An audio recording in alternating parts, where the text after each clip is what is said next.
എന്തെല്ലാണെങ്കിലും നീ വളരെ ഭാഗ്യവാനാ. സുശീലയുടെ കൈകൊണ്ടുള്ള തലോടലേക്കാനുള്ള ഭാഗ്യം നിനക്കുണ്ടാവില്ല. വീട്ടിലൊരുത്തി ഇല്ല എന്റെ ഗോപാലൻകുട്ടി. അവളെ കൊണ്ട് 1-2 തവണ തലോടിച്ചൂടെ നിനക്ക്? ഓ, ഉണക്കമീൻ പോലുള്ള അവളുടെ കൈകൊണ്ട് തലോടിച്ചാ എനിക്ക് ഛർദ്ദിക്കാൻ വരും. അപ്പൊ 3 കുഞ്ഞുങ്ങള് വീട്ടില് കളിച്ച് നടക്കുന്നുണ്ടല്ലോ, അത് അയൽക്കാരൻ്റെതാ. ഗോപാല നിർത്തിക്കോള്.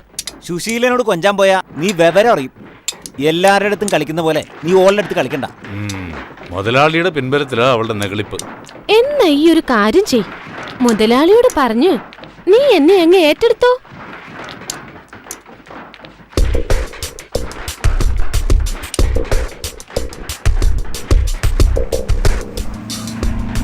എത്തിപ്പോയി. എന്റെ മുമ്പിൽ നിന്നാവുമ്പോ പെട്ടെന്നൊരു തീരുമാനവും ഉണ്ടാക്കാം. അതെ, എന്റെ ലോഡ് നിറഞ്ഞു, ഞാൻ പോട്ടെ. നിന്റെ ലോഡ് സുശീല നിറച്ചിട്ടുണ്ടല്ലോ, അല്ലേ സുശീല?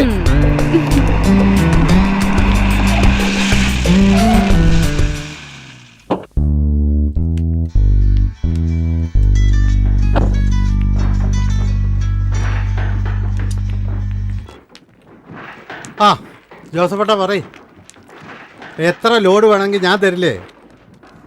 ആ ബില്ലൊന്ന് പെട്ടെന്ന് ശരിയാക്ക്. വെള്ളത്തിലല്ലേ കല്ലിടുന്നത്. ആ ശരി ശരി, ഞാൻ വിളിക്കാം. ഓക്കെ.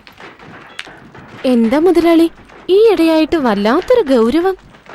അല്ല, ഈയിടെയായി നീ എല്ലാ അനാഥരെയും ഏറ്റെടുക്കാൻ തീരുമാനിച്ചു എന്ന് കേട്ടല്ലോ. അതെ, ഈ വർക്കിയെ ഉപദേശിക്കാൻ നോക്കണ്ട. എടേ, മാമ്പള്ളി ഔസേപ്പ്, അതായത് എൻ്റെ അപ്പൻ, അങ്ങേര് വിചാരിച്ചിട്ട് നടന്നിട്ടില്ല. എന്നിട്ടാ നീ. മുതലാളി, ഒരുപാട് സഹിച്ചത് ആ കുട്ടി.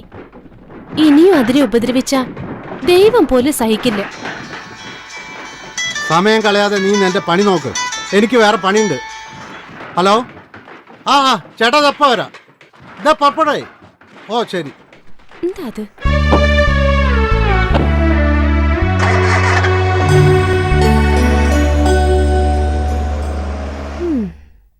എന്റെ ഗോപാലൻ ചേട്ടാ, രാവിലത്തെ ഈ നടത്തം കാരണം കാലിനൊരു നീർക്കെട്ട്.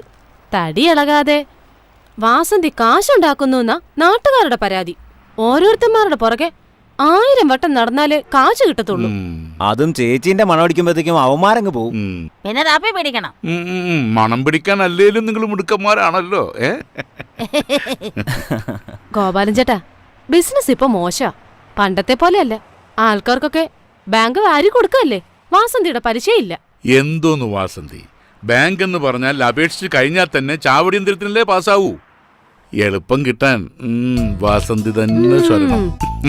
വാങ്ങാൻ വരുമ്പോ തേനെ പാലേന്നൊക്കെ വിളിക്കും. കയ്യെ കിട്ടിയ പിന്നെ മുങ്ങി നടക്കും.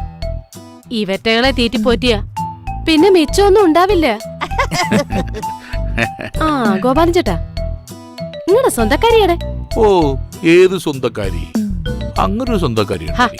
നിങ്ങളൊരു സുന്ദരിയെ പാർപ്പിക്കുന്നില്ലേ, അവള്. ഓ, ആ പൊട്ടിപ്പോട്ടോ, ആർക്കറിയാം. പിന്നെ വാസന്തിക്ക് അറിയില്ലേ ഞാൻ അത്രക്കാരനല്ല. എനിക്കറിയാലോ, അതല്ലേ ചോദിച്ചത്.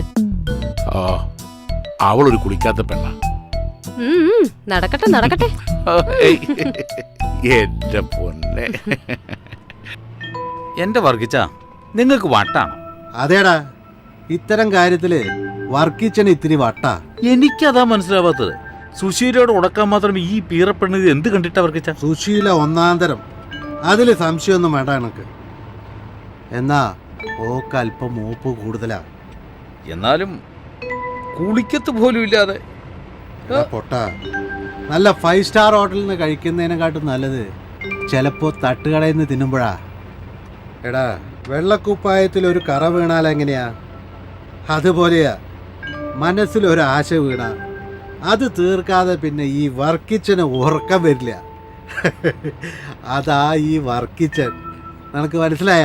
അങ്ങനെ ചോദിച്ചാ എന്നാൽ ഈ വർക്കിച്ചന്റെ ഒരു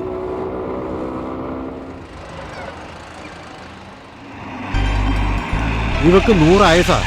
ഇപ്പൊ പറഞ്ഞോളൂ, അവളെ പിടിച്ച് കേട്ട്.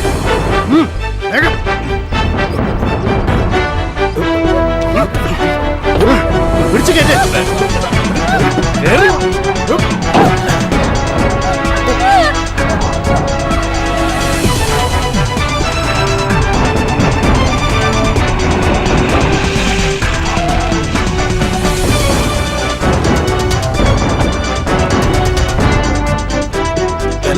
ഇങ്ങോട്ട് ഇറങ്ങറിയുള്ളൂ. പിടിച്ച് കയറ്റി അവിടുന്ന്. അല്ലെങ്കിൽ തന്നെ പീഡനങ്ങളുടെ കാല ഏതെങ്കിലും എണ്ണം കെട്ടവൻ കേട്ടാ അത് മതി. മനുഷ്യനെ സ്വൈര്യമായിട്ട് ഒന്ന് ജീവിക്കാൻ സമ്മതിക്കില്ല. പിടിച്ച് കയറ്റും.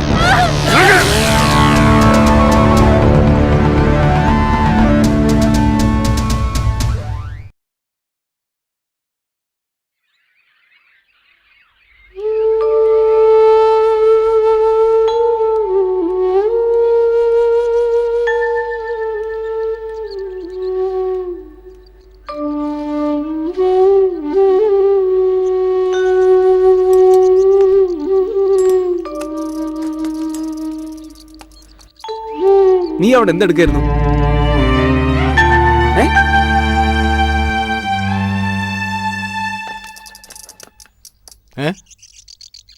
എന്താ കിട്ടാൻ വേണ്ടി വന്നതാ? ഞാൻ ഓടിച്ചു വിട്ടു. എടോ, തന്റെ മുതലാളിയോട് പറഞ്ഞേക്ക് പാവങ്ങളോടുള്ള അക്രമം നിർത്താൻ. എന്നും എല്ലാവരും അടിച്ചമർത്താന്ന് കരുതണ്ട. ഒരു ദിവസം എല്ലാം കൂടി പലിശ സഹിതം അയാളുടെ തലേ തന്നെ വന്ന് വീഴും.